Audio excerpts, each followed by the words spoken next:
May dalawang magkababata ang nasa edad 25 anyos na sabay na lumaki sa kabundukan ng Mindoro. Ito ay si Makisig at si Malakas.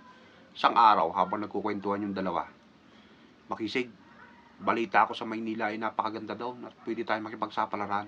Kasi ako'y nananawa na rito sa buhay natin sa bundok. Wala na tayong ginawa kundi makaso at magbungkal ng lupa.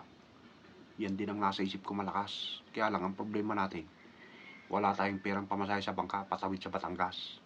Para kahit lakarin na lang natin yung Batangas hanggang Maynila. Abay, edi lumangoy tayo. Marunong naman tayo lumangoy. Ay sige, bukas na bukas, sabi ni Malakas ngayon. Makita tayo sa Dalampasigan. Kinabukasan, madaling araw pa lang. Inatid sila ng kanilang mga magulang. Todo ang iyakan ng mga magulang ni Makisig. Nagyayakapan pa sila. Huwag kayong mag-aalala, inay, itay. At akong bahala sa inyo. Pagkat ako'y nakahanap ng trabaho sa Maynila, magpapadala kagad ako ng pera sa inyo. Pagyayabang ni Makisig ngayon. Nung sinimulan nilang lumangoy, inaabot sila ng dalawang maghapon, dalawang magdamag. Nung malapit na nilang marating yung Dalampasigan ng Batangas, kinausap ni Makisig si Malakas ngayon. Malakas! Ako'y pagod na pagod na. Ano kaya kung bumalik na lang tayo?